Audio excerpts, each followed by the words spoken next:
Okay, let's dive in.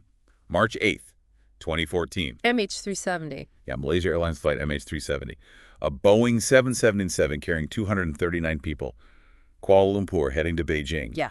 And then it just vanished. Gone. Completely off the radar, in a way. And here we are, 10 years on. It's still this huge, baffling mystery, isn't it? Okay. Kicked off the most expensive aviation search in history. Absolutely. And fueled countless theories, baffled experts. It's quite something. So for this deep dive, we're digging into the sources and news articles, Yeah. Wikipedia mainly trying to pull out the key facts. Right. What do we actually know? We want to lay out the timeline, the search efforts, which were immense, the debris they did find, the investigations. And the different ideas about what might have happened. Exactly. Just to get a clear picture of the known details and, the sheer scale of this aviation puzzle. Okay, let's start with the flight itself. Departures from Kuala Lumpur, that was just after midnight, right? 12:41 a.m., yeah. Malaysian time, MYT. Everything seemed normal at takeoff. And then almost an hour into the flight, 4:0119 a.m. That was the last voice contact. The pilots talking to air traffic control over the South China Sea. Routine stuff. Good night, Malaysian 370. That was reportedly the final verbal message, yes. Then, just 2 minutes later, 01:21 a.m. Gone. It vanished from civilian secondary radar. This was near a waypoint called IGRI. Think of it as a marker in the sky. And secondary radar needs the plane's transponder, right? Precisely. And around that exact same time, the plane's ADS-B transponder, another system sending out location data, also just stopped transmitting. Silence. Before that, everything was fine. Altitude, speed. Totally normal. Cruising at its assigned 35,000 feet. Speed was about 471 knots true airspeed. Which is pretty standard for cruising. Yep. And the weather, clear. No storms, nothing obvious. But it didn't just disappear entirely. Military radar. Oh, yeah. Yes, military primary radar. That's different. It worked by bouncing signals off the plane itself. Doesn't need a transponder. And that radar saw something else entirely. It did. It showed the aircraft making a sharp turn west, completely off its planned course to Beijing. West. Crossing back over land. Back over the Malay Peninsula, then out over the Andaman Sea.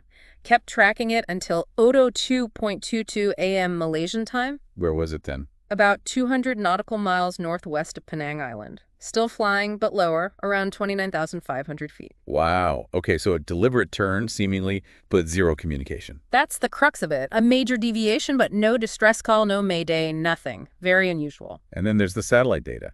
In Marthat. Right. Even after the radars lost it, the aircraft's satellite data unit, the SDU, kept sending these automated signals, like little electronic handshakes. Pings. Pings, yeah. Basically the system saying, I'm still here, I'm powered on to the satellite network. And those pings showed it kept flying for hours. Several more hours. The analysis suggests it could have continued until as late as 08:1 a.m. that morning. 8:19. That's way past its scheduled arrival in Beijing. Way past. And based on those signals, the final location is estimated to be somewhere along a huge arc in the southern Indian Ocean. An incredibly remote part of the world. Vast and deep, making any search incredibly difficult. And, again, throughout this whole deviation, this long flight path, complete silence from the cockpit. Utter silence. No indication of bad weather, no mention of technical problems. That lack of communication is one of the most perplexing parts. You mentioned the search efforts. Obviously, they started immediately, but there was some confusion early on. There was, understandably maybe, given the unprecedented situation. But reports surfaced pretty quickly about delays and maybe a lack of coordination and sharing official information in those first critical hours and days. Which led to criticism. Significant criticism, yeah. Especially from China, because remember, most of the passengers were Chinese nationals. Their families were desperate for answers. Understandable. So the initial search was where? South China Sea. Initially, yes. Gulf of Thailand, South China Sea, where the plane was last seen on civilian radar and where the last voice contact happened. But the satellite pings change everything. Completely shifted the focus. Once that Inmarsat data was analyzed, suggesting that long flight south, the search area moved dramatically to that remote southern Indian Ocean zone. And Australia took the lead there. Australia coordinated it, yeah. Through their Joint Agency Coordination Center, the JCC, it became this huge international effort. We're talking ships, planes. Oh, absolutely. Surface ships, long-range aircraft scanning the ocean, and crucially, underwater searches using advanced sonar and AUV's autonomous underwater vehicles. Little robotic submarines mapping the seabed. Exactly. Covering vast areas, it became, as you said, the most expensive search in aviation history. All those resources, all that time, And the main wreckage. Still hasn't been located, which just speaks volumes about the challenge, the sheer size and depth of the ocean down there. It's mind-boggling. Wasn't there a private company involved, too? Ocean Infinity? Yes, Ocean Infinity, a U.S. marine exploration company. They conducted a massive no-find, no-fee search in 2018. Covering a huge area based on refined analysis. They did, and they actually came back for another brief search window earlier this year, 2025, February to April. Any luck? No wreckage found then either.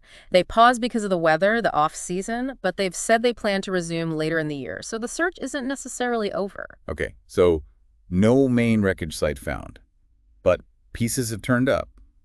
Debris washing ashore. Yes, and this is crucial evidence. Starting in 2015, pieces began washing up on coastlines thousands of miles away in the western Indian Ocean. Right, exactly. Places like Reunion Island, Mozambique, South Africa, Mauritius, Tanzania, even Madagascar. And these were confirmed parts from MH370. A significant number, yes. Experts have examined them meticulously. 18 items are classified as very likely or almost certain to be from the plane. Another 2 are probably from it. What kind of parts are we talking about? Some quite significant ones. The most famous is the flaperon, that's a control surface on the wing edge found on Reunion, but also parts of the tail's horizontal stabilizer, a flap track fairing, identifiable pieces. How could they be so sure? Often through things like part numbers, manufacturing stamps, specific construction details unique to the Boeing 777, and in some cases, even maintenance records. Right. I remember hearing about barnacles on the flaperon, Yeah. trying to use them to figure out where it came from. That's ongoing research. Scientists like Professor Greg Herbert, who is mentioned in our sources, are analyzing the species and growth of barnacles attached to the debris. How does that help? Well, different barnacle species live in different water temperatures. By studying their shells, their chemistry, they hope to reconstruct the water conditions the debris floated through. Potentially tracing its path back. That's the hope. It could help narrow down the drift patterns and maybe point towards a more specific crash region. It's like forensic oceanography. Fascinating. And Australia's CSIRO did drift modeling too. Yes, the Commonwealth Scientific and Industrial Research Organization. They took the locations where debris was found and used sophisticated computer models of ocean currents. So we'll work backwards. Exactly. To figure out the most likely starting point, the potential crash area. And their analysis actually pointed to a region northeast of the main underwater search zone that was initially focused on. So the debris drift suggests the impact might have been slightly further north than where they spent years searching. That's what their modeling indicates, yes. It raises questions about whether the initial search was in precisely the right place based on this physical evidence. Okay, let's move to the official investigation. What do they conclude? The main report came from the Malaysian Ministry of Transport in July 2018. It was a huge, detailed document. But the headline finding was Ultimately inconclusive. They couldn't definitively determine the cause of the disappearance, which was, deeply unsatisfying for everyone, especially the families. understandably. But they did analyze all the data, the radar, the satellite pings. Oh yes, extensively. The satellite communication analysis was key. Those SDU handshakes, the pings, clearly showed the plane was operational. Systems were powered for hours after it went missing from radar. What about those specific log-on requests? There was one around at 02.25 a.m. and then that final one at 08:19 a.m. Those are significant. A logon request usually means the system is powering up or reconnecting after some kind of interruption. So the 02.25 one, maybe a power interruption after the turn west. That's one interpretation. It suggests the satellite system might have been offline for a bit after the last regular data transmission, maybe due to a brief power loss or reset before it logged back on. And the 08.19 a.m. one, right at the end of the estimated flight time. That one strongly supports the fuel exhaustion theory. The plane had been flying for about 7.5 hours after its last known radar position. That 08.19 logon request happened right when it would likely have run out of fuel. Suggesting the engines flamed out, maybe causing another power interruption and restart of the SDU? Possibly. Or the system trying one last time to connect as primary power failed. And there's another piece of data linked to that. Which is? The lack of any messages from the in-flight entertainment system after that 08.19 handshake. How is that relevant?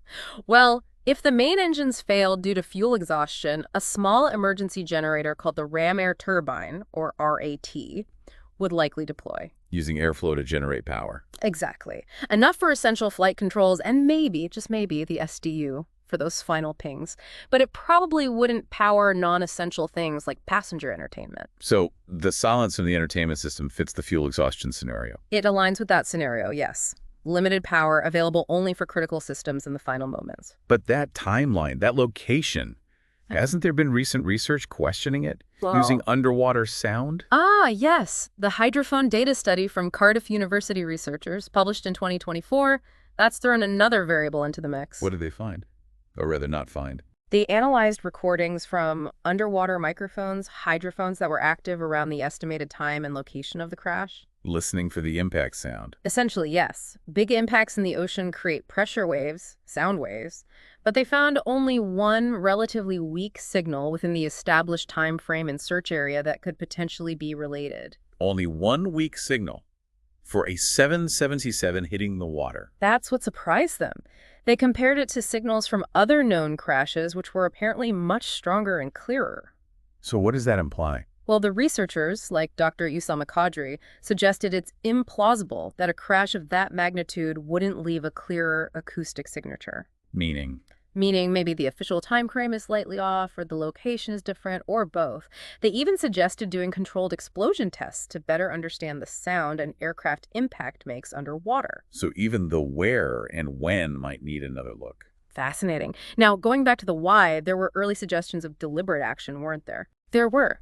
The Malaysian Prime Minister at the time stated publicly that analysis indicated the transponders and data systems were likely switched off deliberately. Implying someone on board took action. That was the strong implication, yes. That it wasn't just a catastrophic accident, but involved intentional interference with the plane systems to make it disappear.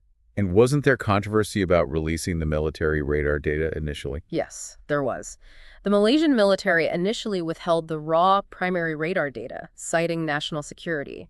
While they did eventually share it with investigators, that initial delay caused friction and fueled speculation. Which brings us inevitably to the speculated causes. Yeah. And we need to be clear, these are theories, not confirmed facts. Absolutely crucial point. We're reporting neutrally on the main speculations mentioned in our sources. One prominent theory, discussed widely, involves pilot suicide. What's the basis for that speculation? It often points to things like data found on the captain's home flight simulator showing a similar route flown into the southern Indian Ocean, though investigators stressed this didn't prove intent. Also, the deliberate turning off of systems feeds into this theory. Okay. What else? Another broad category is passenger involvement. A hijacking scenario, perhaps, but again, no concrete evidence has emerged to support this. And the cargo? There was talk about lithium-ion batteries. Yes, the plane was carrying a consignment of them. Lithium-ion batteries have been implicated in aircraft fires before, so it was looked at closely. But the investigation found. The official report concluded the batteries were packaged according to regulations and didn't undergo extra security screening in Kuala Lumpur. There was no direct evidence linking them to the event. And the last major category of speculation. An unresponsive crew, possibly due to hypoxia, lack of oxygen caused by a sudden decompression or some other event incapacitating the pilot. The ghost flight scenario. Right. The plane continues flying on autopilot until it runs out of fuel. It fits the long flight path and the lack of communication, but like the others, it's speculation without proof. This whole tragedy has had massive ripple effects, obviously for the families first and foremost, but also for the airline and the industry. Huge repercussions. We mentioned the criticism of the Malaysian authorities' initial response. Malaysia Airlines itself suffered terribly. Financially. Yes, significant financial troubles. MH370 followed tragically just months later by the shooting down of MH17 over Ukraine, led to a massive drop in confidence in ticket sales. The airline was eventually renationalized by the Malaysian government. Did the families receive compensation? Yes, compensation arrangements were made, though of course no amount of money can replace their loved ones or answer their questions. And there were boycotts, particularly in China. There were reports of boycotts and strong public anger, particularly in China, driven by the lack of information and the desire for accountability. But maybe the biggest long-term impact has been on aircraft tracking. Without a doubt. MH370 starkly revealed how a modern jet could simply vanish over the ocean in our highly connected world. It was a wake-up call. Leading to changes. Definitely. The International Civil Aviation Organization, ICAO, moved relatively quickly to mandate changes. By 2018, airlines were required to have aircraft report their position over open ocean every 15 minutes. More frequent check-ins. Exactly. And for new planes built after 2020, the standards are even higher.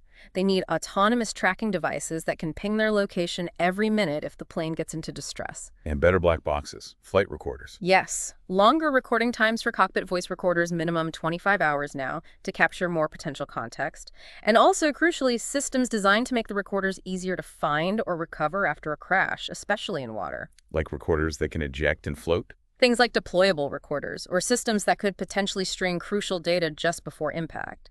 The US NTSB also made recommendations, citing both MH370 and Air France 447, pushing for these improvements. It feels like the mystery itself has taken on a life of its own. It's part of popular culture now. It really has. It's become one of the great modern mysteries.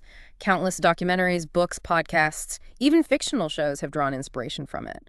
It speaks to how deeply this event has lodged itself in the public consciousness. So here we are. After this deep dive through the timeline, the searches, the debris, the analysis, the bottom line is still uncertainty. That's the stark reality. Despite this incredible multi-year, multinational effort, despite finding pieces of the plane thousands of miles away, we still don't have a definitive answer to the fundamental questions. Why did it deviate? What happened on board? And precisely where did it end its flight? And the impact on the families, that ongoing lack of closure is just unimaginable. 10 years of waiting, hoping for answers. It's a continuous tragedy for them. That unresolved grief and uncertainty is a heavy burden. So maybe the final thought for you, the listener, is this. In our world, filled with GPS, satellites, constant communication, how could this happen? What does this enduring mystery really tell us about the limits of our technology, especially over the vast, remote stretches of our planet? And maybe, what does it tell us about the power of the unknown, even now?